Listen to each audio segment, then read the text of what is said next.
Hello everyone, this is Nemernan, and today we will be doing a video talking about MPL Week 4.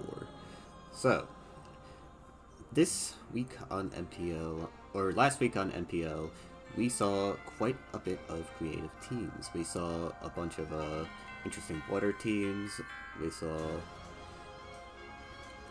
some ghosts, actually, which was nice to see. But let's see what has happened this week in terms of usage stats. So we're gonna ignore all that. So once again, as of this week, which is post week 4, technically this is part of week 5 too, but we have Steel still leading the charts. Dragon, Steel, Dragon, Dark, still top 3 types. Been this way forever, hasn't really changed. We also have Water with a positive win rate for once. Dark also having a positive win rate. Flying still having a really abysmal win rate considering its usage. Then we have Fairy, which made a comeback after a rough beginning, and Ground is actually doing surprisingly really well. 66% mean it's 6 out of 9 games that they won, so that's pretty nice. Fire seeing some decent usage. Ghost, as I said before, has seen some usage.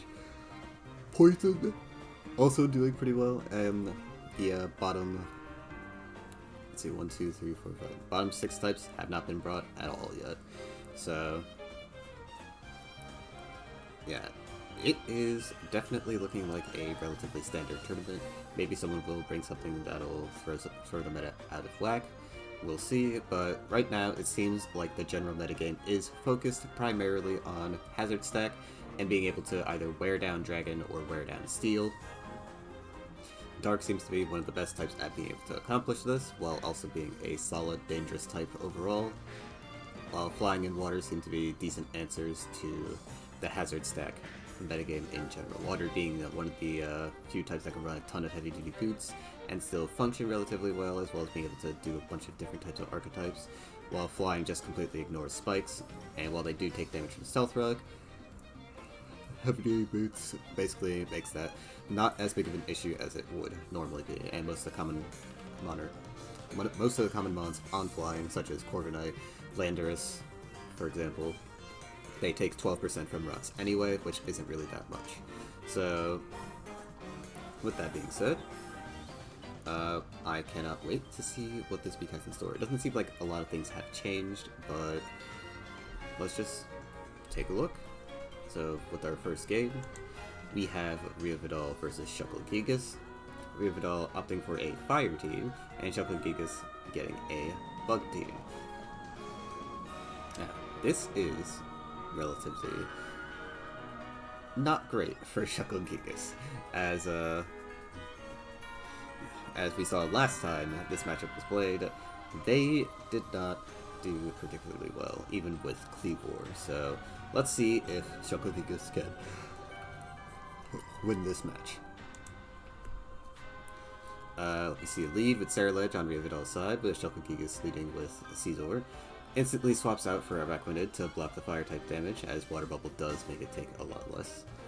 Surf will come out from Araquanid. Surf is a relatively normal thing to bring. I know most people are used to Liquidation, but Surf is relatively good, mainly for the fact that there's a lot of attack dropping stuff in the game. Weather Ball does take out the Caesar, but we see Cleavor get unfortunately burnt by the Flame Body on Heatran as the rocks go down. That is not what Shucklegigas needed this game. Photosynthesis on the Slitherwing and a dodge on the Magma Storm puts it in a relatively good position. We see a Flare Blitz come out from the Slitherwing, doing a ton of damage to Volcarona, as we see Volcarona up to Morning Sun. Still see a ton of Flare Blitz coming out, but unfortunately the Flame Body will burn the Slitherwing. Morning Sun will be coming out again, as Shucklegigas will keep trying to Flare Blitz, trying to keep the Sun turns down to a minimum. As we do see a Quiver Dance go through.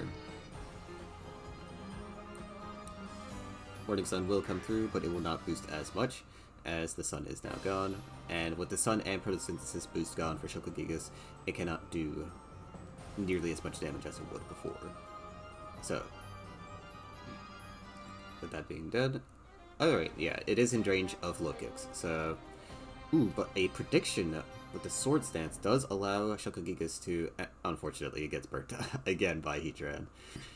Which is that's really bad, because now Shucklegigas is down one of his best physical attackers in this matchup, since low kicks relies a lot on its priority moves. Low kicks tried to get the Sucker Punch off, but unfortunately it will not do so, as we do see it. If low kicks wasn't burnt, that Ninetales is gone. It's actually very sad that he got burnt by Heatran there, as we do see Kleavor come back out and put the rocks back down on the field. And now Rio Vidal does not even have the option to court change it, as we do see the Sucker Punch come through, not KOing Kleavor, but still doing a relatively good amount of damage, as the sun will still stay down. Scarlet going to Shadow Sneak, but not having its sash intact will potentially be a problem, as we do see the Quiver Dance come out from Shucklegigas, the Bitter Blade almost KOing and restoring its Focus Sash, as we do see the Morning Sun come through. Unfortunately, Bitter Blade just does a little too much damage, and Shadow Sneak will be able to finish off. Now we see Poltergeist used, and that will be that. Yeah, Shucklegigas almost getting this W with the Bug versus Fire matchup. Unfortunately, he did get burnt on all of the mons that he did not want to get burnt. So, he got his Kleavor burnt, his Slitherwing got burnt, and his low kicks got burnt, and that just completely kept him out of the game. It's very unfortunate, but it was relatively close, with that being said, because low kicks was in a good spot. The Sword Stance play actually almost let him get a W in this matchup. If only he hadn't gotten burnt. He was actually in a very good position to win that game. But, sadly, that is not the reality we live in. But yeah, well played to Shucklegigas, trying his best, but unfortunately, the Flame Body is just too strong on both Heatran and Volcarona. So let's move on to the next match. Next we have Scarfire versus Adjustments. Scarfire opting to use Fire as well, as Adjustments opts for a Ground team. Relatively standard teams on both sides. Once again, same 6 mons on Fire. Nothing really new or riveting here, but Ground team is also relatively standard with a couple of the same Pokemon.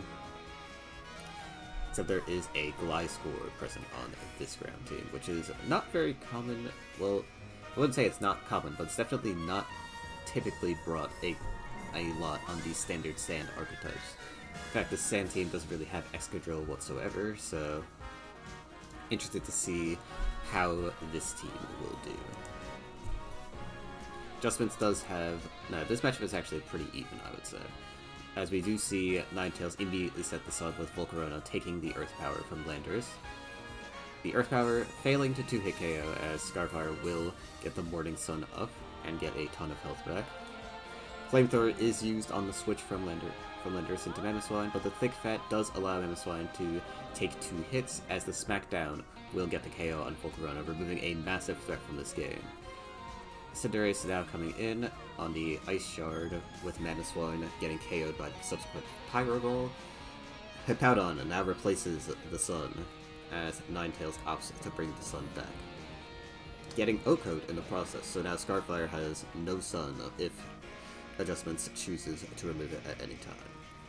As we do see the Photosynthesis, ooh, a unfortunate critical hit, going to do a ton of damage to Great Tusk. And this Great Tusk seemingly isn't Choice Scarf, so that's even worse, as it wasn't able to outspeed the Ogerpon and get a KO there. We do see the Magma Storm from the Heatran come out, as Poison Jab is used,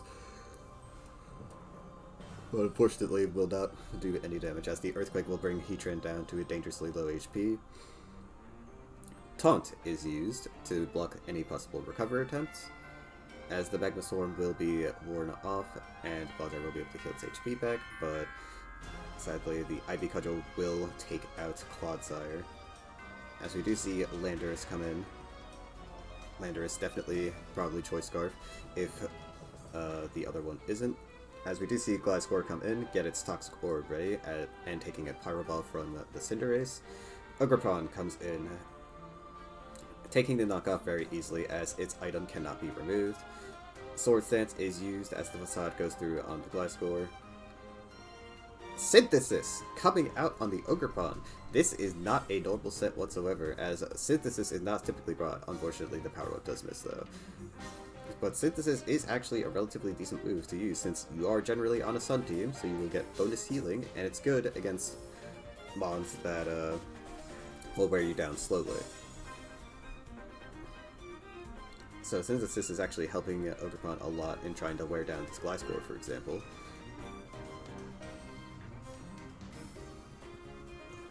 But the Ivy Cudgel will now finally go through, as Gliscor can no longer try and do its normal Gliscor nonsense.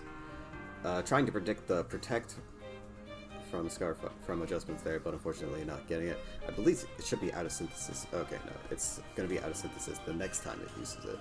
But the Ivy Cudgel will come out and get the KO. As Landorus now comes in, able to use Earth Power for free since it doesn't have any immunities to it. Scarlet with the balloon stopping Landorus from being able to do that, as we do see the double switch into Ogerpon. Now, Ogerpon's Synthesis won't do as much in the sand, but it will not matter, very likely. And we do see the Landorus survive. U-turn is used, as we see Hippowdon come back out. Scarlet probably walling the Hippowdon relatively well, as... oh, never mind, there's a heavy slam. That'll come out. Now Scarlet is going to be able to outspeed the Landorus, but it will not be able to KO the Hippowdon, as now Hippowdon gets the KO due to Heavy Slam.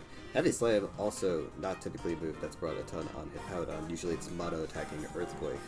But the Heavy Slam in this particular matchup helped adjustments a ton, as it meant that Balloon Scarlet wasn't able to completely mess up his team. So yeah, well, nice team by adjustments. It's unfortunate his Great Tusk wasn't able to do a ton this game. It looks like it was defensive actually with the leftovers. But yes, very interesting ground team from adjustments. He does use a lot of standard Pokemon, but he uses them in a bit of a different way than we typically see.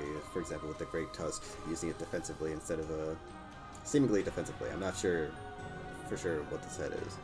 But also interestingly enough, he doesn't have Ting-Lu on the team either. But dropping Ting-Lu for something like Great Tusk actually does make a lot of sense in retrospect, as Ting-Lu's biggest issue is that it's very passive. Like, it can use Whirlwind, and it does have access to Ruination to do damage and also do a bunch of other stuff, but it is just a very giant fat wall that just kind of sits there and does its thing. You still have to switch out with it, can't really pivot with it at all, and it kind of just lets hazards go up unless you run the taunt set, which some people don't really like that much. But yeah, instead of replacing it with Great Tusk, it basically allows Great Tusk to use Rapid Spin, as well as do a bunch of other stuff. But yeah, I'm very interested to know what the exact set for the Great Tusk was here, but we'll see. Maybe in the mid-season update. Which, by the way, actually, I'll talk more about that at the end of the video. Anyway, next up we have Chaitanya versus Hame. Chaitanya opting for a Steel team with Caesar, which we've seen a lot of this tournament, and Hame opting for a relatively standard Dragon team, featuring Garchomp, Latios, and Kyurem. I wouldn't say this was standard back in MWP, but as per this tournament, I think this type of team archetype has been a lot more common, so... Also very interesting to see Dragonite on the type as well.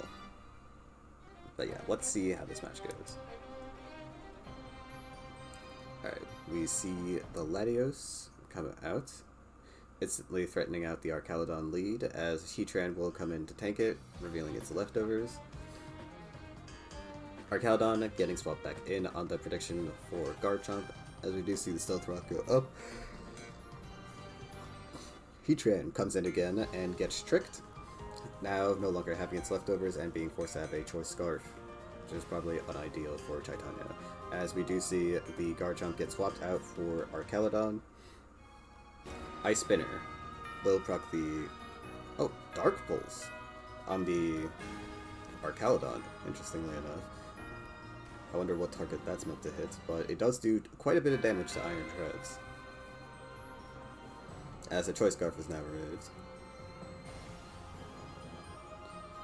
Earthquake used by the Iron Treads, but will hit nothing as Latios' Levitate makes it immune to it. Ice Beam on the Gholdengo will do very little, as we switch into Sui and Goodra, easily able to tank the Make It Rain. Very likely that this Gholdengo is Choice Scarf, due to not having Leftovers Recovery, as we see Garchomp and Archaludon swapped onto the field at the same time. Hemi opting to swap back into Sui and Goodra as the Draco Meteor from Chaitanya's Archaludon comes out. Hemi will swap again into Latios, tanking a Body Press relatively easily, as we will see a Luster Purge come out from the Latios. Yes, the Latios. Oh my god. As a Draco Meteor does miss on the side of Chaitanya. Luster Purge used again, and dropping Gholdengo's special defense, but I do not believe Hemi wants to stay in, as he will go into the Garchomp, able to tank the Thunder Wave.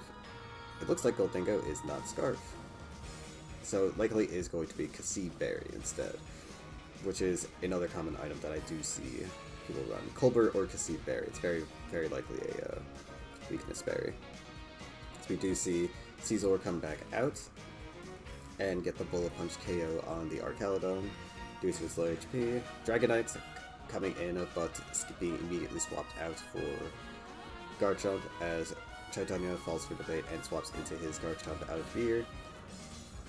Fire Blast is used, but unfortunately will not connect on the Gholdengo, as Earthquake is used by Garchomp. Bullet Punch used by the Scizor, but it will get KO'd by the Rocky Helmet Rough Skin combo. 28% of its health is just gone in an instant. Latios is brought out against the Gholdengo, but Gholdengo will opt to use Thunder Wave on Hemi's Hisui and Goodra, as the Goodra will use Knockoff and remove the Heavy Duty Boots from the... I'm not sure how I didn't notice that, but yeah, the Heavy Duty Boots are gone, and Recover is used by the Gholdengo, but is swapped out for Skarmory. Spikes are being laid down by the Skarmory, as the Rocky Helmet will be removed by Hisui and Goodra. Now, Hemi's team does not have hazard removal, because once again, say it with me, Dragon's biggest weakness is its lack of hazard removal, so we do see a Dragon Tail swap in the Gholdengo from the Skarmory, as Knockoff is going to be used again.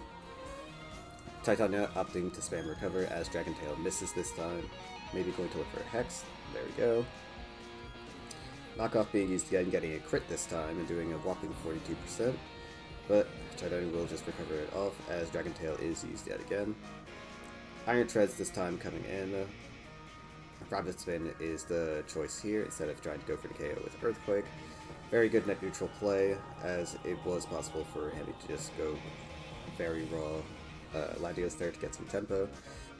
Body Press is used by the Skarmory that was dragged out by Dragon Tail, as we now see Kyurem come in, take a bunch of chip damage, but it looked like Hemi was trying to go for a read there, as Earth Power will not connect on anything, and Icicle Spear will do relatively little damage to Skarmory as the Whirlwind goes through. Kyurem is effectively out of the game now, as Dragonite will come in. Lack of Rocky Helmet on Skarmory will not allow... Skarmory should not be able to KO Dragonite here, but he does remove the multi-scale, which is a big problem for Hemi, as we do see the Kyurem finally get KO'd, and Hemi use the Luster Purge. Luster Purge having 5 more uses, as we do see Gholdengo come in and use Thunder Wave on the Latios. Cover is yet again used, as the Ice Beam does still very little. Looks like, excuse me, Hemi was trying to go for a Freeze there, but he does not get it on either attempt, as the Hex will KO Latios. Thunder Wave being used by Chaitanya again, as the Hex will do a lot. Dragon Dance is used twice, but I don't believe, yeah. Hemi does get paralyzed, and just like that, the match is up. Even if Hemi didn't get paralyzed there, very likely that his, actually, never mind, Iron Treads is on 13%, but Yeah, it's very likely that Chaitanya's Arcaludon probably would have been able to deal with it. Yeah, it's very likely he could have, but yeah. Unfortunate hacks at the end, but yes, this was well played by both sides, and it does perfectly exemplify the metagame I was talking about earlier when I said that it's mainly just hazard stack and focusing on how you can counteract that type of game plan. And as you can see, Dragon's biggest weakness is that it can't handle that game plan very well, but to make up for it, they can also just have an insane amount of offensive pressure, as you saw this game. Because even with Kyurem not being able to do much, it still just had a ton of offensive pressure, and Kyurem also has access to Earth Power, which is allowed to break through quite a few of Steel's mons. So, yeah, this is definitely a good representation of what the metagame currently looks like. But with that being said, let's move on to the next match. As we see DugZa versus Shiba. So, I don't usually pre-watch any of these matches. I usually watch them live with all of you, just so we can all react at the same time. But this match, I had to see, was actually a BO3 instead of what it normally is, which is a BO1. So, I'm not exactly sure what happened to make this occur, but I don't know. I guess they must have mutually agreed to do a BO3. I don't know for sure, but what I do know is that I have to cover all three, regardless. So let's see the first match between these three, which is going to be these two. But yes, first match we will see DugZa versus Shiba. DugZa opting for a water team with Walking Wake and Manaphy, with Shiba opting for a Ghost team with Dragapult, or not with Dragapult, sorry, with Pekarunt and Brambleghast. Brambleghast is relatively common, and Pekarunt is also on the rise on Ghost. But DugZa's team is also relatively good because, once again, water is just a very solid type. Looks like DugZa is opting to go for a hazard stack strategy here. Or balanced hazard stack strategy with two powerful breakers and Alomomola to help heal his walls, very likely. Or to help heal Swampert and his offensive Pokemon. So, let's see how this goes. As we see, the Fluttermane immediately lead into the Swampert. Fluttermane immediately swapped out for Brambleghast, as Brambleghast will opt to use. Okay, Brambleghast uses 2 layers of spikes as it gets toxic by the, Oh, and DugZa's Alomomola taking a ton of damage from the Brambleghast, as the Brambleghast does get all 3 hazards up, or all 3 spikes up. Still covered by... Okay, so, fun fact, Infestation will not do anything to Brambleghast here, as Ghost types are immune to trapping, so Brambleghast is able to escape. The balloon on Pekarunt is going to immediately be broken though, which is going to be unfortunate for the Swampert matchup. Malignant Chain is going to be spammed on the Toxapex, but it will not do very much. As we see Recover get used by Shiba's Pekarunt, Toxapex still opting to spam Infestation, as it probably doesn't have any good switch-ins. We see Spectrier come in, as the Spectrier does get the Will-O-Wisp off, so this is probably one of the bulkier Spectrier builds. Stealth Rock being laid out by the Swampert, as Brambleghast comes in. Brambleghast going to use Strength Step, which will still heal it a ton, even with Swampert being burnt, because the white burn works. As we see Swampert flip turn into the Hisuian Samurott. Hisuian Samurott definitely going to look to get some spikes down, as we do get 1 KO on the Ceruledge. Alright, immediately swapped out due to the fear of Fluttermane. Fluttermane going to be getting a lot of damage on Alomomola there, as Toxapex will come and tank the next couple of Moonblasts. Toxapex is very likely a mixed wall in this set, but very possible it could be especially defensive too. Infestation not doing a ton of damage to the Fluttermane, as we do see Alomomola once again tank another Moonblast and swap out, using Regenerate to heal itself. Shiba removing the hazards with Brambleghast, as Brambleghast still gets slowly worn down. In comes the Spectrier, as it doesn't reveal an item quite yet. As we do see the Toxic finally land on it. Toxic Infestation doing a ton of chip to the Spectrier. As the Infestation now wears off, but the Protect from the Alomomola will slowly tick down Spectrier's HP ever so slightly, as Alomomola opted for double Protect, but it will not get it, as Dragon Darts does come out and get the KO on Alomomola, with DugZa losing a very crucial pivot, but he is able to get a Revenge KO on the Dragon Bolt and get a Spike down as well. Pekarunt now comes in, taking some Spikes damage, as Hisuian Samurott was looking to Sucker Punch there. Hisuian Samurott very likely a choice set, as evidenced by the Sucker Punch missing, or not being used, or being used and immediately swapping out. Sorry, I'm losing my mind. But we do see Manaphy use Tail Glow on the Pekarunt, as now Manaphy is looking very scary. Shadow Ball is used, and Surf will get the KO on Spectrier. Manaphy recovering a little with its leftovers, as we do see Fluttermane come out. Fluttermane will get the KO on Manaphy, as Walking Wake now comes in. Will it be able to get this KO? Fortunately not, as we do see Fluttermane get swapped out. Brambleghast coming in instead, as Hydra's Fiend will be able to still 2 KO it due to its low HP, but Fluttermane comes back in, and Moonblast will get the KO on Walking Wake. And remember, Hisuian Samurott is a choice item, so it cannot come in with its current HP. So this might take a while, because this is going to be a very big stall loss. So I'm going to definitely skip some turns here. So yeah, it's going to Hex a ton. Recover is going to be used, as Infestation just slowly does more damage, but yeah, it's just going to be a lot of hexing. Both sides have 5 uses of Recover. So, yeah, this is going to take a while. Oh, wait, sorry. We see the Parting Shot go through, as Recover is used by Toxapex, and the Thunderbolt, get it even with the crit, still does not get the KO on Toxapex.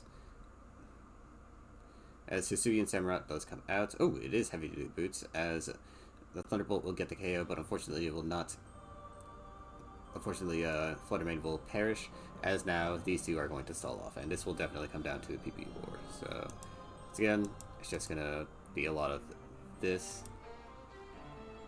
Not really particularly sure even. Okay, I'm just going to speed this up real quick. So, we're going to just go fast.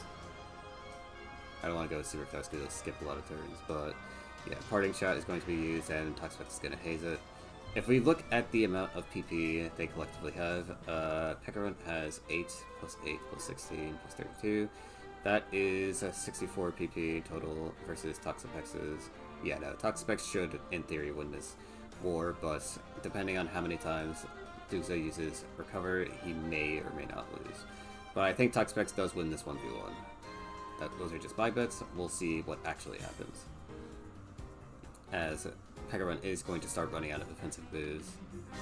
Not sure if he'll be able to break the Toxapex by the time it finishes using its offensive moves, as Toxapex still has Infestation to do damage to the Pekarunt even once it loses all of its health from Recover, or loses all of its PP on Recover. Sorry, I'm losing my mind. But yeah, Parting Shot going to keep being used, as Parting Shot is the only move that he can afford to use at this time.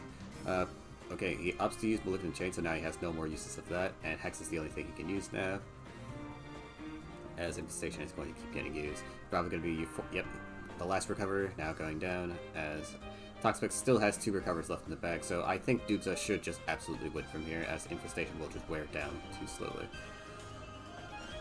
But yeah, we'll watch the rest of this to see if anything interesting happens, but very likely DugZa is just going to get the W here, as he has 1 more use of Recover now, and Infestation is just going to get the KO. And Hex also just has 1 more use, and yeah, Hex is not killing at this HP. So Shiba is going to lose this first match. Honestly, very interesting team by DugZa, but I think that Yeah, Shiba, the Ghost team showed a lot of potential here against DugZa's team, because Bramblegast is just a very big threat against this team in general. I mean, a lot of teams don't prep for it because Ghost or Grass aren't really brought that often, but it is extremely scary in this metagame, especially with some of the mods that are common. So it is nice to see that Bramblegast is still very scary. Now that being said, the Hisuian Samurai being a choice, not a choice set, it was actually heavy duty boots. Once again, don't know how I missed that, but Hisuian Samurai was going to be very scary against this Ghost team, seeing as it has both the hazard second potential and the priority of Sucker Punch all in one. And if Fluttermane was at a lower HP, I think DugZa could have just raw KO'd it with Sucker Punch. But it is possible that he was trying to bluff a set, so I don't know, but regardless, well played to DugZa for winning this first match in this BO3, but let's move on to the next one. As it will be Dragon versus Fighting this time around. DugZa opting for the Dragon team, and Shiba opting for the Fighting team. Shiba opting for a relatively standard Fighting team as well, with nothing too revolutionary or different, as DugZa is opting for a Curum Dragon team with Latias and Roaring Moon as its supporters. So let's see how this goes.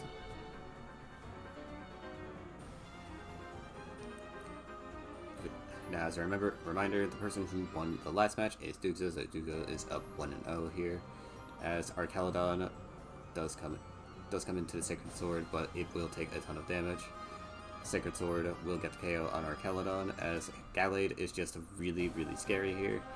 Gallade tanking the Shadow Ball relatively well, as we do see Psycho Cut. Subsequent Shadow Sneak will kill, but will he get the read and get a Sacred Sword off here? No, he will not. He will go for the safe play and go for Shadow Sneak, as the Ice Beam will get the KO on Gallade. Gallade no longer being here, as we do see the Sneasler come in now. Sneasler opting for a cheesy Dire Claw, but unfortunately will come into the Hisuian Gudra, as we do see the close combat come out.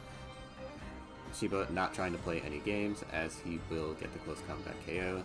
Qwily unfortunately proccing, making it easier to revenge kill for specifically Latias, as Latias will use Mist Ball on the Urshifu, one-hit KOing it.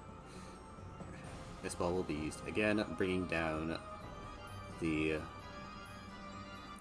oh my god, its name is escaping me, but oh my god, the Great Tusk is at 1% HP, as it does get the KO back onto Latias with knockoff.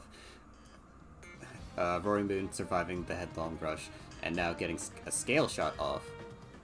Roaring Moon actually going to look very scary here, as, oh, unfortunately, DugZa will fall victim to the Shuka Berry on the Iron Treads, as the Healing Wish will come in and save the Dragonite. I definitely misread that, but I was too mind messed up. Ice Beam will get the KO. Looks like it might be Choice Specs, because that was definitely a lot of damage, as likely a Choice Scarf. Yeah, Choice Scarf, Iron Valiant will get the KO with Moonblast. And yeah, this is probably part of the reason why people bring Fighting, because it does have a relatively decent matchup into a Dragon, or most Dragon variants, at least. But yeah, because surprisingly, if you think about it, a lot of Dragon's Bonds are super weak to Fighting. Specifically, the double Steel Core that makes it very hard to break through the type in general. So what Fighting lacks up for in its ability to use Hazard Stack, it makes up for in its ability to just completely crush most of the defensive Pokemon that make these teams work. So yeah, very well played by Shiba, but now let's move on to the final match of this BO3, which will be against Fighting versus Grass. Wow.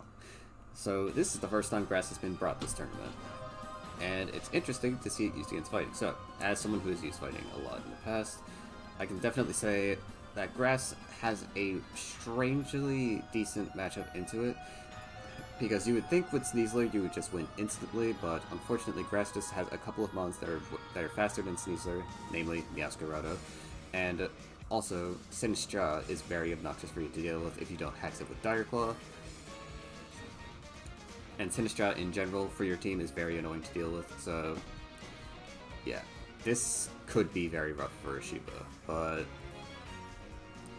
Again, it's grass. It's rarely ever brought, so we'll see how prepared Shiba is for this matchup. But if I had to go with anyone, I think DugZa might take this W, due to him also having Rillaboom, which is just very good against a lot of fighting spawns. Because even though it isn't super effective against most of them, it is still very strong neutral damage that fighting just doesn't have anything to resist with. So, yeah. Let's see how this goes. So, we instantly lead with Breloom, as U-turn is used by Shiba, revealing the Choice Scarf on his Sneasler. Spore is used and immediately puts the Great Tusks to sleep, as we see a Bulldoze come in from the Breloom. Breloom instantly proccing the Shuka Berry, as now Breloom actually did a ton of work with its limited time on the field, as the Shuka Berry is popped, and now Iron Chest is way slower than it normally is. It actually couldn't have afforded to put in a Sinistcha, but here comes Masskeauuu. We get a singular spike up from the Bramblegas. That's good to mention, as we do see the Flower Trick on Masskeauuu get used quite a bit. Looks like it may be Choice Scarf. Yeah, it's definitely Choice Scarf, because Choice Band would have absolutely KO'd the Iron Valiant here, as the Ice Punch comes out from Iron Valiant. And now we are in a really bad spot, as okay, yeah, Grassy Glide is going to get spammed a lot, and as I said before, it's a lot of strong neutral damage, as the Sacred Sword does come out, but Sinistcha will block it easily. Night Slash being used, but is it... okay, no, it's not the weakness policy set, thank goodness, but Shadow Ball will come out, and Sinistcha will keep healing up a ton due to grassy terrain, but unfortunately the subsequent Night Slash will get the KO, as Rillaboom comes in again. Gallade not being able to take that Grassy Glide, as Rillaboom will get the KO on Iron Valiant. We see the close combat come out on the Ogerpon. Oh, I didn't even realize it was Ogerpon Cornerstone instead of Hearthflame, which is what is usually brought on grass. But Cornerstone isn't bad either. I've used Cornerstone quite a bit on grass. It's actually not that bad. But unfortunately, Sneasler will come in and get the KO, subsequent KO on it, as we do see the Grassy Glide, and once again, as I said, Gallade will not be able to tank this Grassy Glide, and Rillaboom will get that W. And Grass, for the first time, I think in this year's entire circuit, has won a match against a relatively meta type. So, well played to DugZa. This Grass team, as I said, is relatively standard, minus Breloom. Breloom is definitely... okay, technically I can't say it's standard with the Ogerpon Cornerstone, because Ogerpon Hearthflame is undoubtedly one of the best spawns on that type. But Cornerstone, as I've said before, is not that bad. It actually has a arguably better matchup against Flying than Hearthflame does. And also, it's just... it has the utility in Sturdy, if you can manage to keep Sturdy up with the amount of hazards that are in this game. And remember, Ogerpon cannot use any items, so it is forced to take hazard damage every single time. But Cornerstone does have Sturdy, so if you are able to keep that up with Bramblegas and proper play, you should get a lot of value out of it, since it is probably... I wouldn't say it's the best ability of all the forms, but it definitely is probably one of the most useful in most general situations. So, yeah. Because for Hearthflame having Bolt Breaker is just very handy for him specifically, since it's good against steel teams that rely on Heatran. So, yeah. But with that being said, well played to DugZa for winning this BO3. And it's nice to see Grass on the big stage. And yeah, you get to see exactly all the best aspects of Grass, but you also got to see some of its weaknesses, namely the fact that this entire team is super weak to Ice. But that is probably one of the reasons why he brought Ogerpon Cornerstone. Because even though Ogerpon Cornerstone does still take super effective damage from Ice-type moves, he does do a lot of damage to all the ones on Ice, and ignores Mamoswine's thick... actually, never mind. Hearthflame ignore Thick Fat anyway, so that doesn't matter. But Cornerstone, again, as I said, has access to Sturdy, which makes it a lot more useful in those dangerous situations. So, yep, let's move on to the next match. Got LBN versus Dieu Amphibien. Dieu Amphibien opting for Fire, as LBN is opting for a standard Dark team. We'll see how this goes. Fire looking pretty decent against this team since it doesn't have any way to stop its weather, but it all depends on what Tinglu is able to do this game. If Tinglu is able to make a lot of good progress in this game, LBN could have the W here, but Dieu Amphibien likely is aware of this, seeing as he is a seasoned ladder player, so let's see how this goes. Greninja coming in immediately as Poison is used. Or sorry, not Poison. Will-O-Wisp is used to burn the Greninja. This Greninja having Protean, as Hisuian Samurott does come out. Bitter Blade is used by Dieu Amphibien as the Ceaseless Edge does come out from LBN, proccing the weak armor, but is able to get a spike down, as Bitter Blade is used again. This time getting a little less, bringing Hisuian Samurott down to very critical HP. As we do see Ogerpon Hearthflame immediately come out. Does it have Trailblaze? It does have Trailblaze, and this is going to be a big problem for LBN, as now a lot of, well actually, not most of his Pokemon probably still can deal with him at +1, but depending on who his choice Scarfer is, Masskeauuu may or may not be able to revenge scale this thing.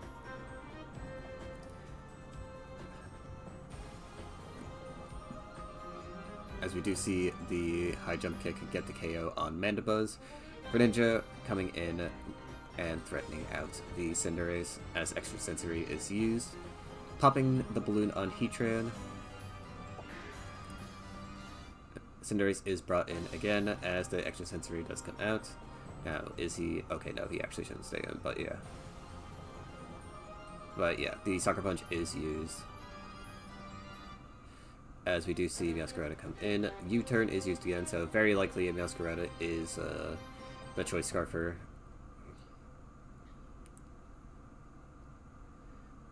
As the crit on the Lava Plume will do a ton of damage to Hoopa, which could be very bad for dealing with Volcarona if this is going to be left in for it, which it is not. High jump kick getting the KO on the Hoopa. Masskeauuu will be brought in. Masskeauuu facing off against the Ninetales, as the knockoff will be used.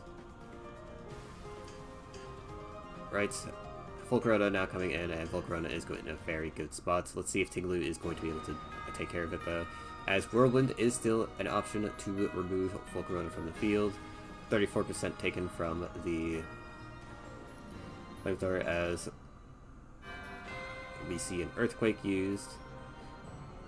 Yes, there's the Morning Sun that we were expecting, as Ruination is still used. Ruination keeping Volcarona at very low HP to try and make sure that... and the Whirlwind will come out, as Cinderace will just finish off what he was starting. And Masskeauuu will come in, unfortunately not going to be able to KO the Volcarona, as Volcarona is full HP. And just like that, the match will be over, as Volcarona can just... yeah. Knockoff will not do a sufficient amount of damage to the Volcarona. But Volcarona is in a rough spot, as one bad crit could spell doom and despair for it. As the Quiver Dance is used, Flame Body finally proccing. And now the KO from the Volcarona. And just like that, Fire takes another W. Fire taking a lot of names this MPL, or at least this week in MPL, as we have seen it brought quite a bit more than we usually are used to. Probably because now people aren't aware or super prepping for Fire like they were for NWP, so now people think that they can just hit people with the Fire and do relatively well. The Trailblaze was nice to see on Ogerpon. It's an option that I don't see run super often in these high-level tournament matches, but it is nice to see it just this once. But yeah, LBN unfortunately was just not able to handle the Fire Onslaught this time around. But yeah. Well played, Dieu Amphibien. Move on to the next match. Fentropy and luisin are facing off against each other. Fentropy opting for a strangely standard Dragon team, for him at least, as luisin is opting for a standard fighting team. And yes, like I said before, this is only standard. Fentropy's team is typically standard only because of how this MWP has been going. Latios and Roaring Moon have been having a lot of usage, a lot more usage than in NWP, so this is arguably the standard now, or a standard-ish, but yeah, let's see how this match goes. Arcaladon is led immediately by Fentropy as Gallade is there to meet it. Sacred Sword immediately used, getting a decent chunk of damage on the Garchomp, but Gallade also getting chunked by Garchomp's Rocky Helmet and Rough Skin, as the Rapid Spin is going to be used by Great Tusk to remove that spike. Garchomp opting for an Earthquake, but not doing a ton of damage to the Great Tusk, as Headlong Rush will connect and remove Garchomp from the match, removing Fentropy's only source of actually not only source, it probably has hazards on Arcaladon, but we do see the Roaring Moon immediately start getting some Dragon Dances in, which could be very scary, but Great Tusk, thankfully prepared, gets the Ice Spinner off so that Fentropy can't go for more. Ooh, and a brutal Scale Shot miss is going to make it so that Fentropy is not going to be able to KO that Iron Hands, as Iron Hands is now still at full HP. Luster Purge is used by the Latios, but it will not be enough to KO the first time. The second time, however, thanks to the Sped F drop, will get the KO, as we do see Fentropy swap out into Suian Gudra. Suian Gudra will get KO'd by the subsequent Sacred Sword, although I do think it actually is faster after that Qwily proc. Heavy Slam is used, but her Shifu easily tanks it, as we do see the close combat get the KO on the Suian Gudra, and once again, nothing on his team could really take that to a KO from Urshifu. But now Urshifu is slowed by Qwily, and now Fentropy is going to opt for a Dragon Dance. Fentropy tried to go for a Dragon Dance, but unfortunately Luisin saw through his bluff and went for the close combat anyway. Aqua Jet is used by Urshifu, but unfortunately will not do enough damage to the Latios, as Latios is going to get KO'd by Gallade, and it's looking like doom and despair for Fentropy, but maybe Arcaladon can bring this back. Unfortunately, that will not be the case, as Gallade will get the KO, and Fentropy will fall to Luisin in this match. Yeah, seems like pretty much how the Dragon versus Fighting matchup typically goes. It is very unfortunate that Fentropy could not make use of his Scale Shot there, because had he hit that Scale Shot, it would have been very good for him, as nothing on Fighting can really outspeed him at that point, since it is +2 and Sneasler can't outspeed it. Very likely can't outspeed it even with Unburdened, because Luisin or Fighting teams typically use Adamant on Unburdened sets, but we don't even know what set this thing was, so yeah. But if it was an Unburdened set, it wouldn't outspeed it because it typically runs Adamant, and Adamant is slower than +2 Roaring Moon, so yeah, that would have been nice, but oh well. Let's move on to the next match, which is Silent Waltz versus Floss. Silent Waltz opting for a Milotic Water team, which is not the first time we've seen this in competitive Monotype. And Floss is also opting for a Water team, but this time it is Rain Water with Masskeauuu.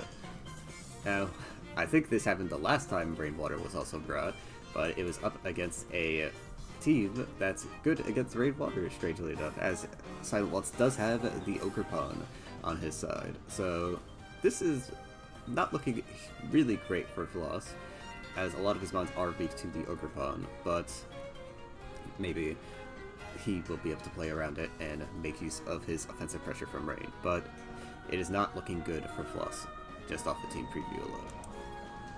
Alright. Suian Samurott is brought. Floss goes for the immediate Keldeo check to the Suian Samurott lead. Very smart lead by Floss there, actually very good read by him, but the Stealth Rocks are laid down as Ogerpon already uses Sword Stance, looking extremely scary. Power Whip will get the KO on Pelipper as the Rain is set, Rain only having 3 more turns remaining, as we do see the close combat come out from Masskeauuu, only doing a pitiful amount of damage to the Toxapex, as Toxapex will keep taking those hits. Toxic Spikes now coming up on the Toxapex's side of the field, as now is probably going to look for an Infestation here. Nope, instead it goes for a Swampert swap, as Infestation is used by Floss instead. Floss going to be keeping Swampert around, but unfortunately Swampert does want to be around the Toxapex, as the Earthquake can get it to dangerous HP. Swampert on Floss's side is now poisoned thanks to the Toxic Spike, as Earthquake is used to bring Silent Waltz's Swampert to a slightly over 50% HP, as we do see the Earthquake used by Floss again, but allows Overpond to come in for free. Silent Waltz going to use Ivy Cudgel instead of a grass move, as the eject button immediately comes out and brings in Masskeauuu. Toxapex going to be brought in on Silent Waltz's side, as Psychic Fangs is used on the Toxapex switch. Keldeo coming in as a response to Silent Waltz's projected switch, as Secret Sword does a ton of damage to the Milotic, getting the KO on Milotic. Milotic still doing a decent chunk to Keldeo with the Alluring Voice, but Walking Wake now coming out on the side of Silent Waltz, going to look to revenge kill Keldeo, as it does a ton of damage to Toxapex instead, actually able to 2-hit KO it if it stays in, which he chooses to, and gets the KO on Swampert instead. Silent Waltz going to swap out here into his own Hisuian Samurott to answer Floss's, as Floss is going to start getting those spikes down. Hisuian Samurott will use Sacred Sword to KO himself, as Floss now sends in Keldeo to replace it. Silent Waltz is going to bring in Toxapex to tank the Keldeo Secret Sword. As Masskeauuu comes in, we know the Masskeauuu has Psychic Fang, so how will Silent Waltz respond? He will keep in the Toxapex. Now, technically, Silent Waltz can opt to go into his Hisuian Samurott here, but he will instead opt to keep in his Toxapex and not let his Hisuian Samurott. Never mind. He will swap into his Hisuian Samurott and go back out, as Floss predicts exactly when he was going to put in his Hisuian Samurott. Floss goes back into Toxapex, as Silent Waltz's Toxapex stays. Now, Floss has Silent Waltz's Toxapex trapped. Let's see what he does with it, as both layers of Toxic Spikes will go down. I believe both... No, okay, neither of them are actually toxic yet, so he is going to get a guaranteed toxic on one of them, unless he somehow has all 5 of his mons lose to Toxapex, which I highly doubt. But yeah, the recover will be used. Let's do a recover check. 3 uses of recover left on Silent Waltz's Toxapex, so that's going to be important information to know later, as the Infestation will go through. Sword Stance used by Silent Waltz, as Poison Jab will do a decent chunk of damage. Ceaseless Edge doing a bunch of damage to Toxapex, but the Infestation is still slowly chipping it down, as Ceaseless Edge is going to be used again, getting 2 layers of spikes down, as the Infestation will finish off the Hisuian Samurott. Floss still having its 66 HP Toxapex, as Swampert on Silent Waltz's side will come to answer the remaining Pokemon, as Earthquake is used and KOs the Keldeo. Masskeauuu now also taking a lot of chip damage and toxic, as Toxapex will come in to answer. Flip Turn is used and Masskeauuu is now effectively eliminated from the game, and now it is going to see a game of how to break Toxapex, as Ogerpon Wellspring will come in. Ogerpon Wellspring probably going to take a Poison Jab and get KO'd, as it does. As Swampert will now come in, and Swampert is going to spam Earthquake against the Toxapex, forcing Floss to use Recover. Floss does not use Recover, so now Floss just loses. And there we go. And yeah, just like that, the match is over. Considering how bad the matchup was, I think Floss did play it as well as he could. Fortunately, as I said before, this is just a brutal matchup for Rainwater to deal with, as this team is just very good at dealing with opposing water. So, yeah. Very unfortunate. But, well played to both sides. Let's move on to the next match. Comments about teams.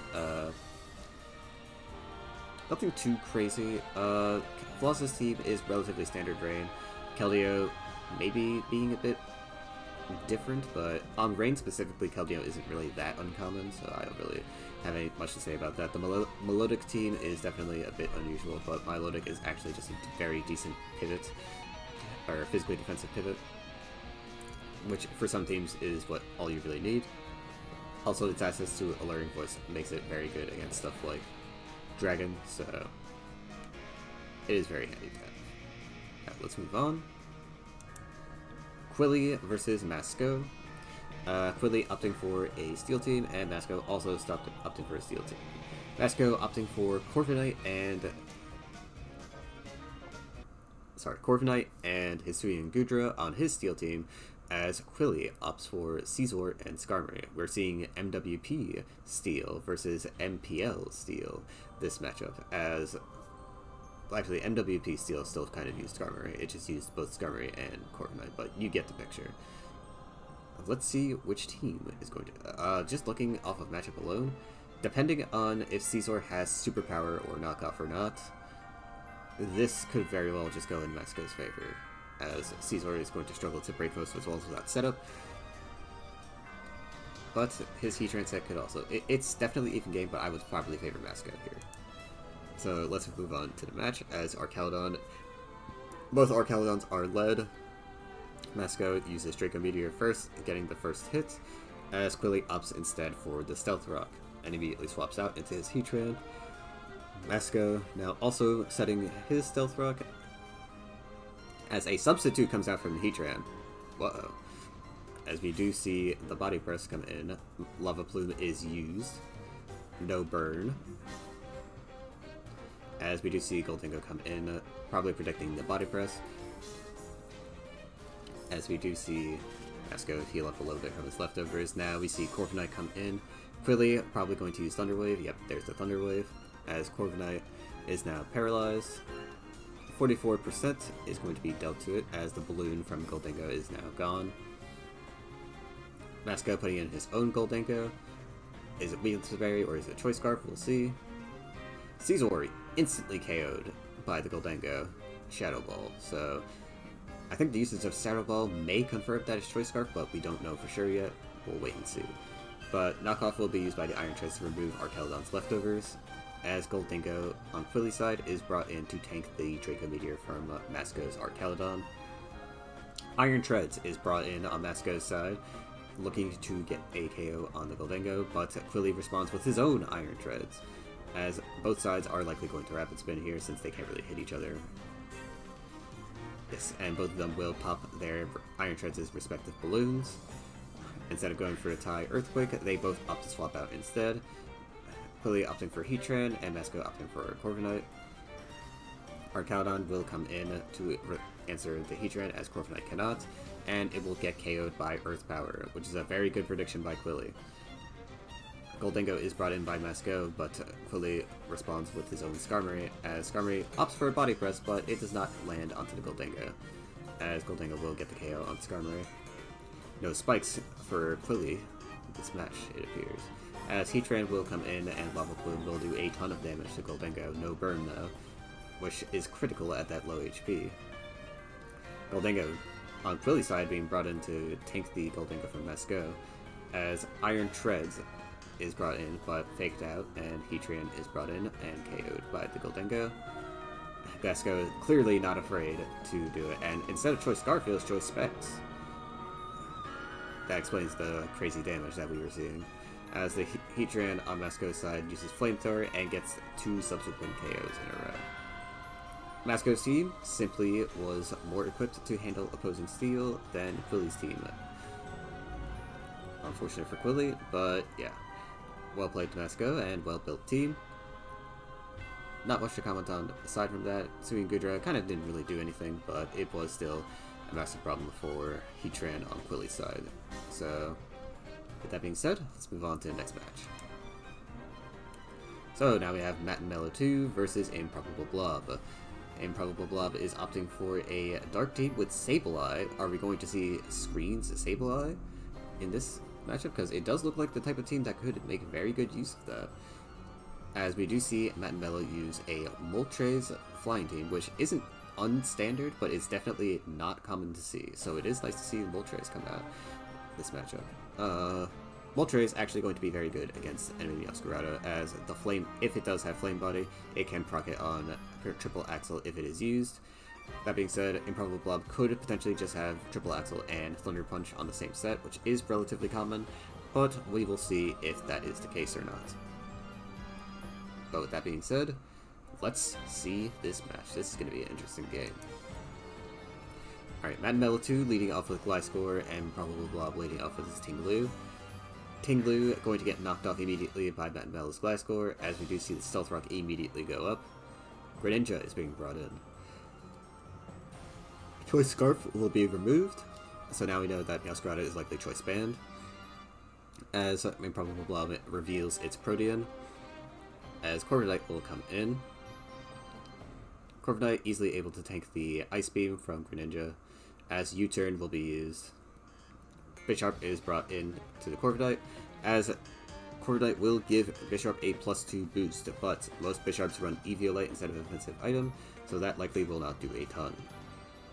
As we do see the Hisuian Samurai come out, fortunately Hisuian Samurai's value will not be nearly as much this game, as flying is immune to spikes.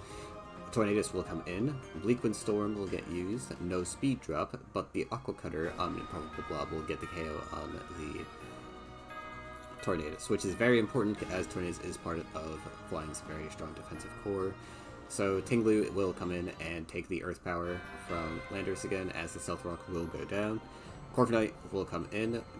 Corviknight not going to defog this time, as he does not want to make Bisharp scary again. Moltres going to answer the Bisharp, as we do see a U-turn into the Sableye. Landorus coming in again, probably going to KO the Sableye. Nope, it does not KO the Sableye, as Sableye removes the Choice Scarf from Landorus, and now the subsequent Will-O-Wisp will go and burn the Landorus as well. Sableye actually did quite a bit of decent work that game, as now Landorus no longer has his Choice Scarf, which means he can be easily answered by Greninja, who now is not Choice Locked. Bisharp is going to be brought in as Corviknight heals itself. Moltres will now come in as Bisharp goes for the Swords Dance, probably forcing it out. Matt opting for a Throat Chop. ImprobableBlob opting for a Throat Chop as Bisharp keeps using it. Looks like Matt is going to try and cheese I think, Flame Body Burn? Yes, he is going to cheese a Flame Body Burn, and he does get it. As he boosts again, and will be able to heal. ImprobableBlob still going to look to get the KO on Moltres by going +4. Or sorry, technically it was +4, but Throat Chop will do a ton of damage again, as Bisharp will fall victim to the burn.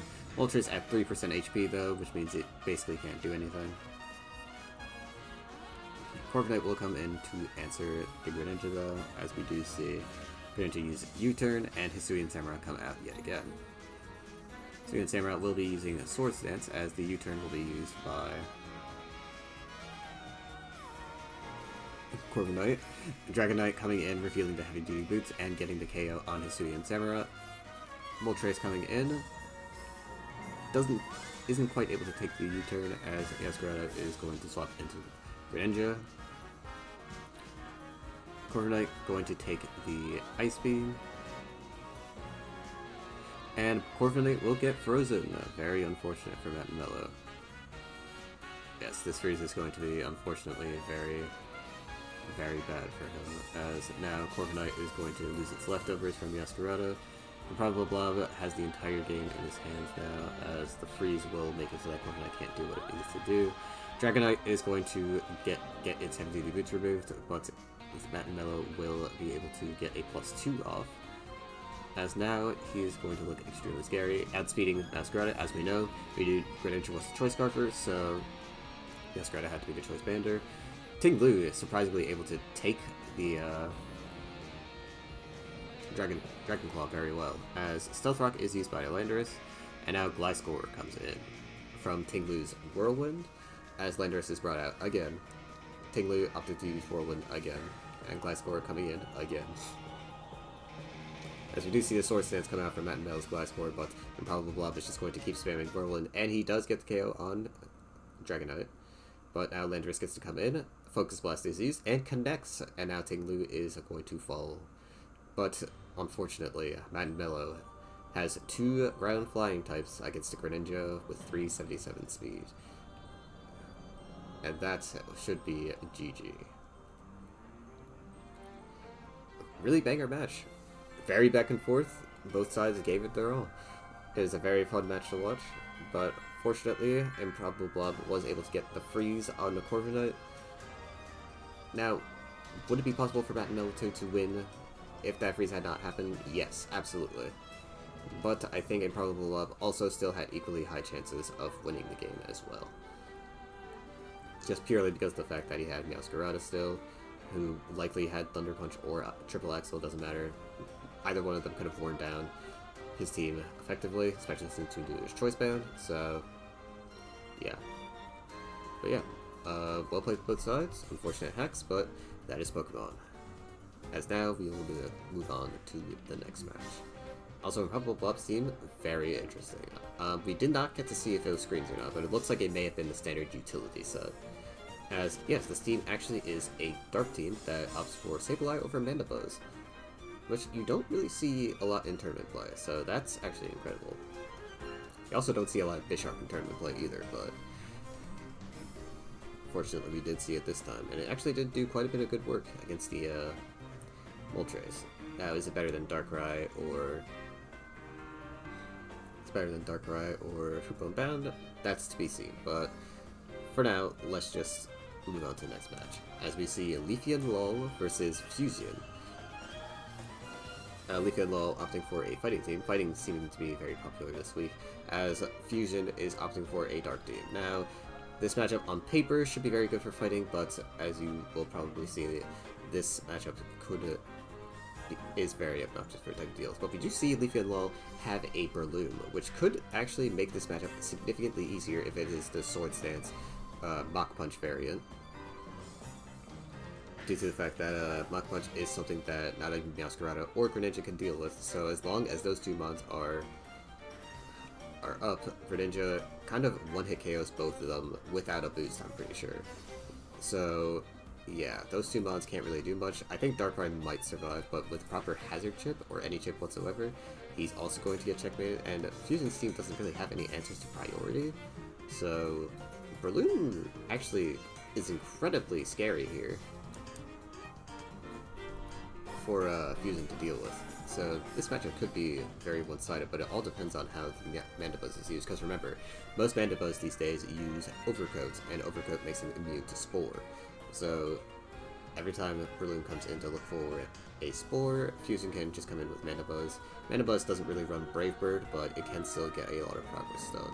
So let's see how this goes. As Leafeonlol leads with the Breloom immediately, answering Fusion's Tinglu. Tinglu is immediately forced to swap out. Bullet Seed is instantly used, as we do see it do a little damage to Mandibuzz. All 5 hits hit, so it's very possible he's loaded dice. As Great Tusk will now come in, Roost is used by Fusien.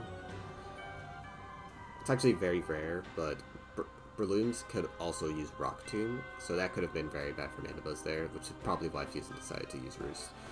As Stealth Rock is laid down by Leafeonlol, and Ice Spinner is used on the Tinglu. Tinglu getting taunted by the Great Tusk, and now can't even use its own Stealth Rock, as Urshifu is now going to come in and start wreaking havoc. Close combat getting the KO on Tinglu, and now Fusien no longer has access to rocks. Greninja will now come in, and Scrafty will answer it. Scrafty, not too unusual, but it is a slightly less reliable version of Gallade, as we do see both Sludge Waves not be able to KO it. As you can see, the Greninja was clearly Choice Specs, and Scrafty was able to tank it relatively fine, but he will fall still to Greninja. As we do see the Urshifu come in now. Aqua Jet is used but does very little to Masskeauuu, as now Breloom comes in and is easily able to tank that Flower Trick. Well, not really easily, but it still took it relatively well. As Great Tusk is now swapped in, Leafeonlol looking like he was going to get a Predict there, but fortunately Fusien decided to stay in, as Greninja now comes out. Moonblast is going to be spammed, as Darkrai will look to answer it. Darkrai does have Sludge Bomb and also Psychic, but yeah, the Psychic will do very little to Iron Hands, as the Thunder Punch will do a whopping 50% of Mandibuzz's health. Iron Valiant coming in as a response, but Iron Valiant now getting Toxic, as Fusien risks it all right there. Fortunately, the Toxic likely not hitting the intended target for Fusien, but Darkrai will come back in, as Urshifu Rapid Strike will answer it. Psychic is going to be used, but unfortunately not enough. Is Darkrai in range to get KO'd by Mach Punch, though? It looks like Leafeonlol may have made the calcs and thought so, but Hoopa Unbound is going to be able to tank a Mach Punch, or at least one Mach Punch, especially now that it has heavy-duty boots. Will the Ice Beam freeze? It does not freeze, sadly, as the close combat is used and KOs the Darkrai. Any amount of chip will keep down this Hoopa, as the Psychic Noise is used, but we do have an Iron Valiant that can do a lot of damage to it, as 85% is taken off of the Hoopa.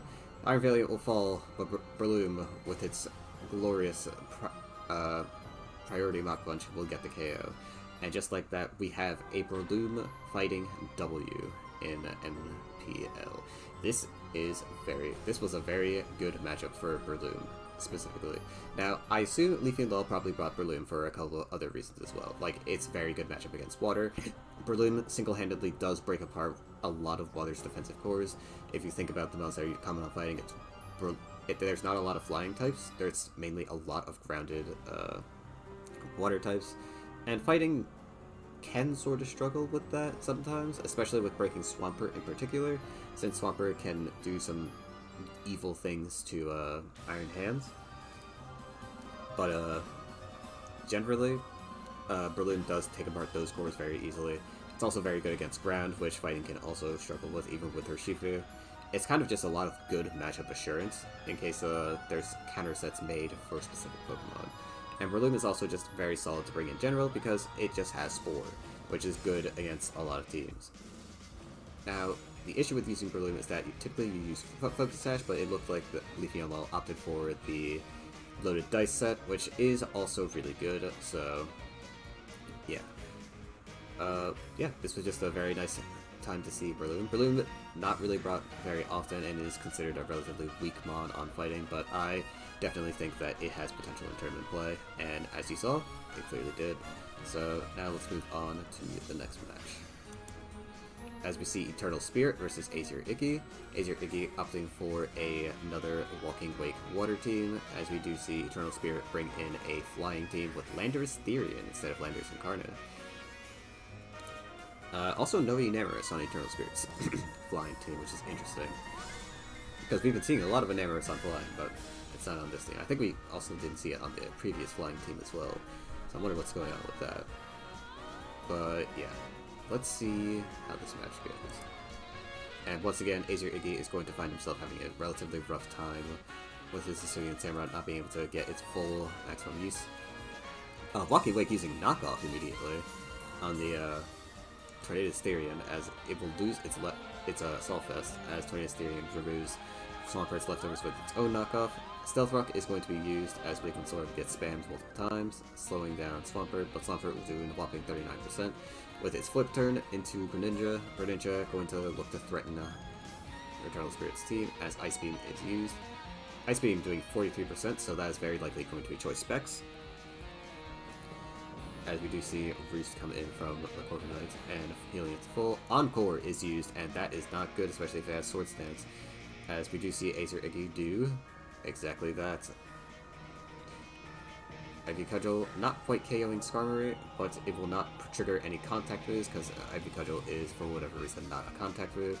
So it stays at 60% HP, and Skarmory falls. Toxapex will come in to tank the Bleak Wind Storm from Tornadus, as we do see U-Turn get used, and allow Tornadus to heal a little bit, as Corviknight will swap into the Toxapex. Toxapex using Recover to heal itself to full, as we do see Corviknight use Defog to try and remove the hazard, but Aesir Iggy is already ready with his own Swampert, getting ready to put those Stealth Rocks back down, as we are probably going to see him try to Defog it again. And Aesir Iggy will opt to use Flip Turn and bring in the Ogerpon, as now he tried to mind game the Eternal Spirit into swapping Raw, but Aesir Iggy was unable to do that, as Eternal Spirit goes and U-turns twice, and back into his Corviknight, and Corviknight will KO Swampert with U-turn, as now Landorus Therian is brought in. U-turn is going to be used as Tornadus comes back out. A lot of U-turning on this team, but Liquid Storm will not connect on the Walking Wake, as Tornadus will have to take 2 Hydro Steams. U-turn will be used, and Dragonite will come in to tank the Hydro Steam. As now Landorus Therian comes out again. Draco Meteor missing, crucially, which is very bad for Aesir Iggy, as we do see Ogerpon come in, but Ogerpon will also fall due to its low HP. Greninja now coming in, but we know that it is Choice Specs, so this Choice Scarf Landorus actually is able to KO it. Shockingly, able to KO it from full, which I think maybe it's Adamant Scarf, that's why it was able to OHKO Greninja there, but that's incredible. But yeah, we see Tornadus. Tornadus gets Raw swapped into Corviknight, as Shucklegigas Samurai will get the KO with Razor Shell. Toxwex comes in, but is not able to take the Earthquake very well from Eternal Spirit's Dragonite. Walking Wake comes in again, as Gliscor will answer the Hydro Steam. Hydro Steam doing quite a bit of damage to Gliscor, but is going to probably try and stall it out. Never mind. Eternal Spirit opts to just let Gliscor die anyway, as Tornadus will come in.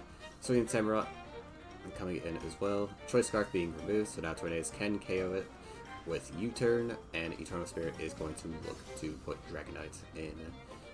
Walking Wake is going to arrive, but unfortunately the extreme speed on Eternal Spirit's side will not KO Walking Wake, as it remains on 2% HP, but with -2 special attack, it is not going to be very good for Aesir Iggy to OHKO the fully HP Tornadus. And just like that, the match is over and Eternal Spirit wins.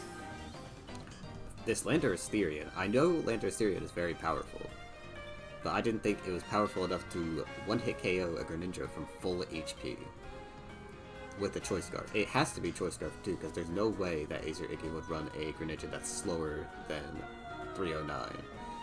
So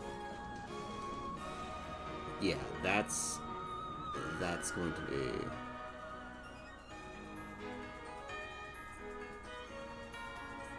That's definitely very interesting. That a Choice Scarf Landorus is able to do that. I think it might just be Adamant, or maybe it was a high roll, potentially. But yeah, that's incredible that happened. Roll or not, that's incredible that happened. But yeah, let's move on to the next match. Not much to say about either team. Aesir Iggy's team was definitely very interesting, but once again, Shucklegigas Samurai was just not able to get value because of the fact that Flying ignores spikes, so that chip damage that he was looking for is just...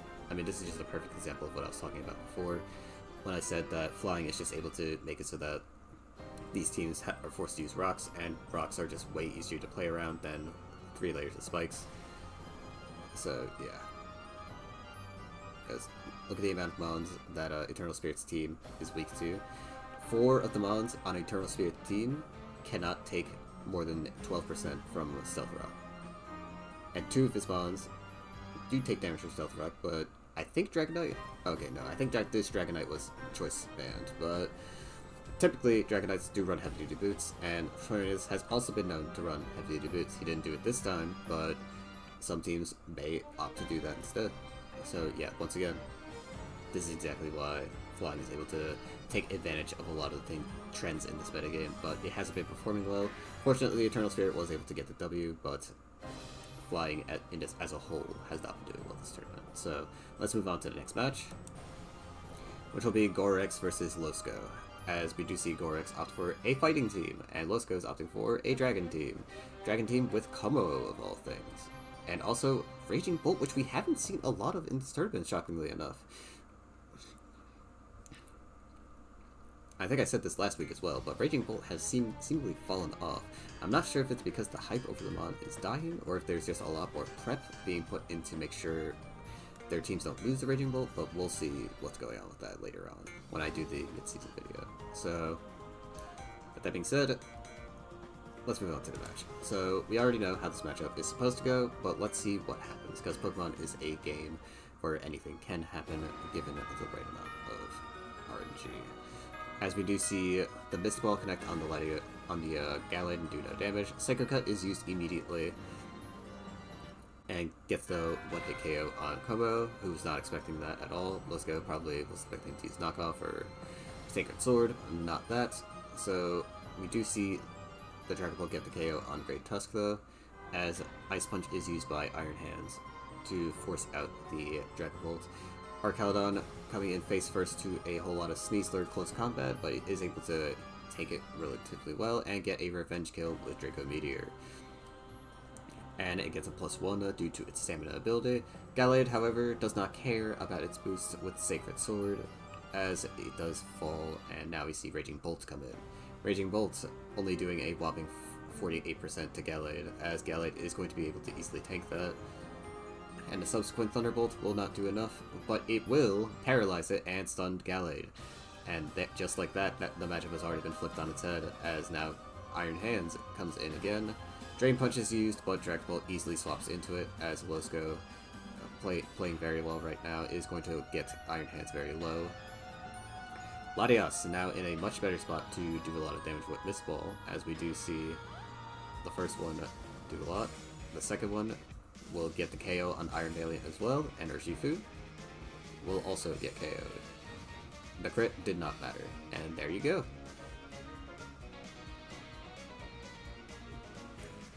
Yep, Latias was able to clean with its Mist Ball. Well played to Losco for winning this. The other two times we've seen this matchup, fighting seemingly dominated it, but this is just an example of the latter being able to occur, especially with good play.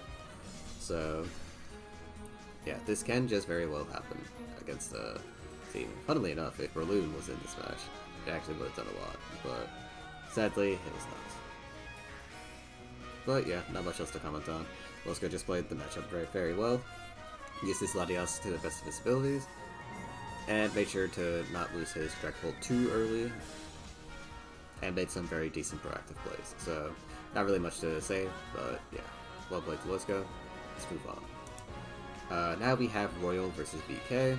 Royal opting for a very colorful flying team, as you do see the triple Cantonian birds with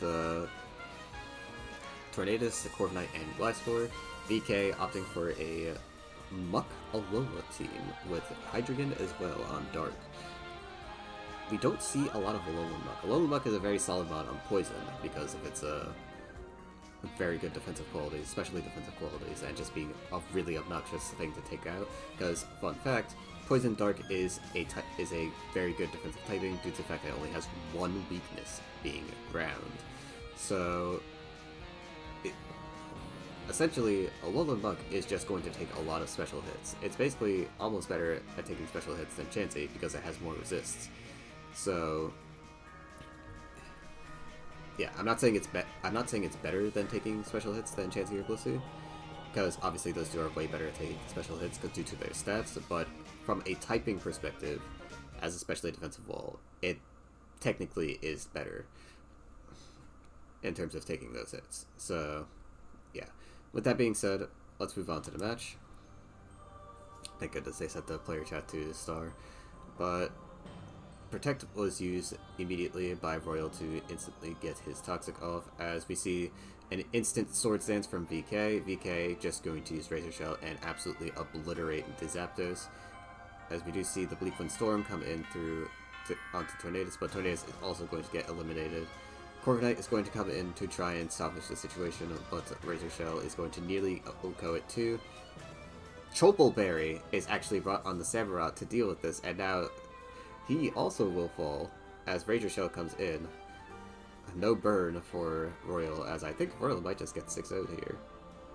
Sucker Punch is used, but unfortunately it's not get the KO, as we do see. But unfortunately, VK's Sui and Samurai already did so much damage to Royal's team that I just don't think Royal can recover.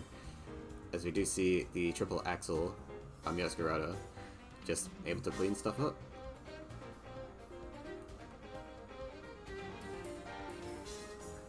But yeah, that will just be that. VK's Chople Berry actually just completely saving the match, as Corviknight not being able to get the revenge KO on it with 9% HP is actually just enough to basically make the rest of his defensive core fall as well, as he couldn't keep up Moltres or Articuno.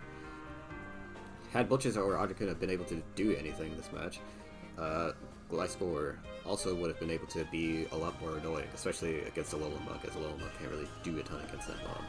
But, yeah, unfortunately, VK was just able to completely decimate his team in the first couple turns of this game, so well played to VK. And now we move on to the next match, which will be Kev versus Clean. Now, Kev is going to opt for a Fairy team, as Clean is going to opt for a Steel team. This is undoubtedly going to be a hard game for Kev to win, but he is double water with screens. So Caesar can't just completely decimate the match, but he has to be extremely careful and pick his opportunities where he can. But yeah, this is an incredibly hard matchup for Fairy to win, even with the double waters, so pray for the best for Kev, but we'll see how this goes. Iron Tread's immediately led as Kev goes into Primarina. Not a terrible lead into most of Clean's team, as the Sparkling Aria will get the KO on Iron Treads immediately. Primarina looking like it may be Choice Scarf, or not Choice Scarf, Choice Specs, as the Bullet Punch will get one of his waters down. Fluttermane going to be swapped in, and also get KO'd by the Bullet Punch from Caesar. Looks like Clean is just looking to get as many Bullet Punches out as possible, as even the Thunder Wave misses. Oh, this is just not looking good for Kev whatsoever.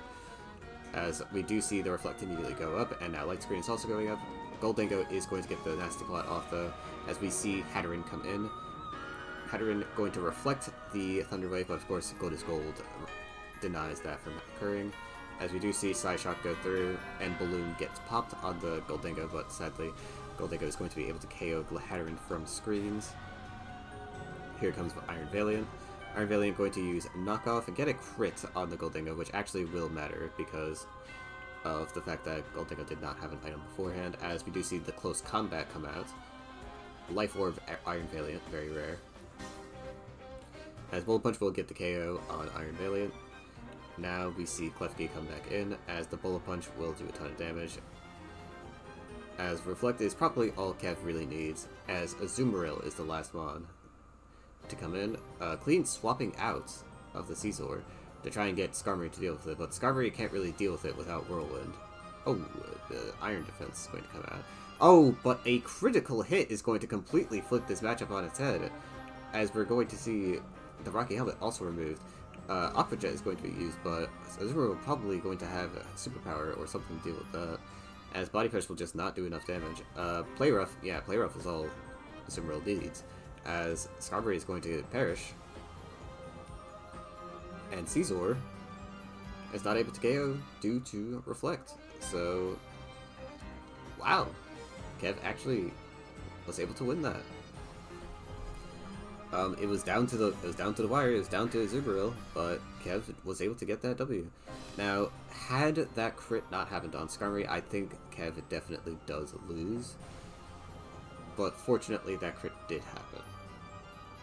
Actually, it's very possible that Knockoff actually does enough damage to a +2 defense Skarmory. Maybe it does like 54% or something, and then Aqua Jet could probably do a bit more, but I mean, depended on with this set, I think maybe it probably was unlikely, but yeah, the crit definitely helped a ton for Kev in this matchup. So, I mean, that's Pokemon, and this is exactly what I said. Even if a matchup looks like it's completely flipped, Pokemon is just a game where anything can happen with the right amount of RNG. So yeah, kudos to Kev for getting that W, and once again, Fairy getting a win. But now we'll move on to the final matchup this week, which will be Froll versus Vodoom. Vodoom opting for a sandless, truly sandless, ground team with Quagsire, and Clodsire as well, with Froll opting for a rain water team. Now, this is a matchup that's going to be brutal to watch, as Froll's team definitely should just have the advantage, since Vodoom can't even remotely contest the rain whatsoever.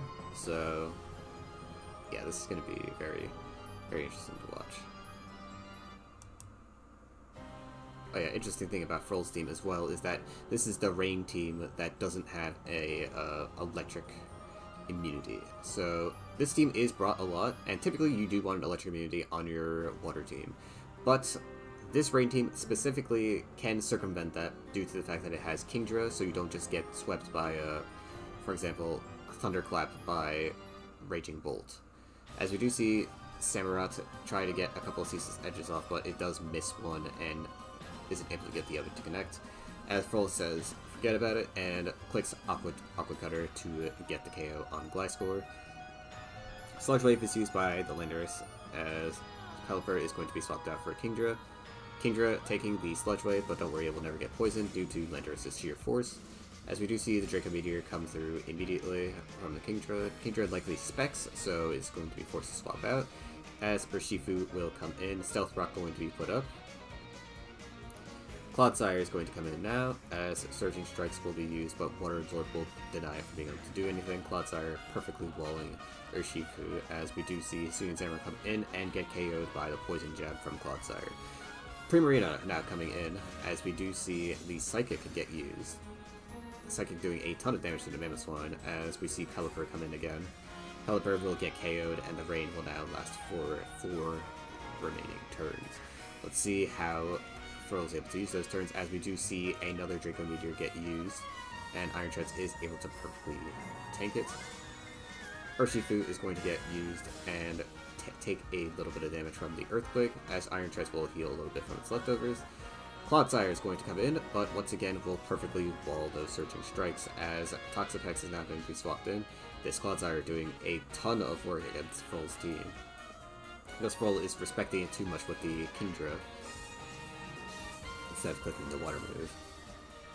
As Iron Treads is going to lose his special defense, but Primarina does not truthfully want to be in front of that thing, as Toxapex is going to be forced to take the Earthquake, as Pelipper is gone. Vodoom looking like he's going to win this matchup, as Urshifu comes in yet again. Close combat finally being used, and Landorus is going to be put in to respond. Kingdra, unfortunately, not going to be able to do much now that the rain is gone. Sludge Wave will clean up, and I believe this Landorus should be Choice Scarf. Oh, it is not. Or maybe it is, but he was just fearing Aqua Jet. I don't know. But he goes and puts in his Quagsire, who's easily able to tank in the Ice Spitter, as Primarina will come in again. Mamoswine going to be put in to do as little to Primarina as possible, as Primarina will be swapped out for Urshifu. Urshifu is going to get walled by either Quagsire or Clodsire, to be honest, as they will get their damage off. Urshifu going to remain at 8% HP. As the Surging Strikes will not be able to do much more to Quagsire since it is an auto-crit move. There's no chance for it to crit on a crit. Hopefully that doesn't become a thing anytime soon, but Primarina will fall victim to the rocks, and just like that, Vodoom wins the matchup. And this is just a perfect example of why Monotype is unique in the fact that it doesn't always... The type that is favored to win doesn't always win, as long as both sides play optimally. And this is a perfect example of that, as Vodoom was able to perfectly maneuver around Froll's team's weakness, and was able to neutralize as many of his threats as possible with the mons that he had on his team. He was forcing Froll to respect him constantly with the Kingdra, because Kingdra should, in theory, just Quick Surf 3,000 times against his team. But Vodoom was not having it, and kept going into his Iron Treads to tank those Draco Meteors. And those precious turns of rain keep running out very quickly. So because of that, Vodoom was able to wear down Froll's team before he could really get going. And just like that, he was able to get the W. So very well played by Vodoom. And that will be it for the matches. So this week of MPO was definitely very interesting.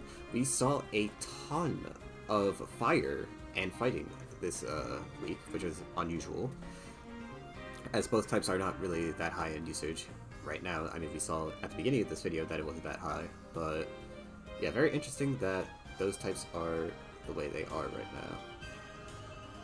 now. We also got to see a first ever BO3, which was definitely interesting. And I definitely think that this week shows a lot of the same. This has definitely been the most stagnant week, but in terms of the top types, that is, there's nothing really crazy happening with the top types right now. They're all just kind of doing the same thing. But fire and fighting were brought a lot to try and deal with this. I'm not sure why fire was very common, though, because fire isn't really favored in this metagame, especially with dragon being as popular as it is. So I wonder if maybe the fire users had a team or some way to deal with the dragon specifically. because that's typically the reason why Fire isn't super popular, is due to its bad matchup to Dragon. And Dark also just is able to beat it as well, but as you saw, some Dark teams are not well equipped to deal with Fire teams, so yeah, it was just very interesting to see Fire get used a lot this time around. But yeah, that's pretty much all the thoughts I have about this week. And now I'm going to do a brief channel update. So usually I do mid-season videos after week 7 of these tournaments, but it was brought to my attention that technically if I wanted to do a mid-season video, I would have to do it either after week 4 or after week 5, since that's technically the middle of the tournament, which is totally correct. So with that being said, I will try to do a mid-season video, but the way my current schedule works, it's going to be a bit weird in terms of my upload schedule. So what I'll end up doing is I'm going to make a video on Tuesday. That will be the mid-season video. And then on Friday we'll have the regular, or not on Friday, but on Saturday we'll have our regular video. So yeah, just be sure to look out for that.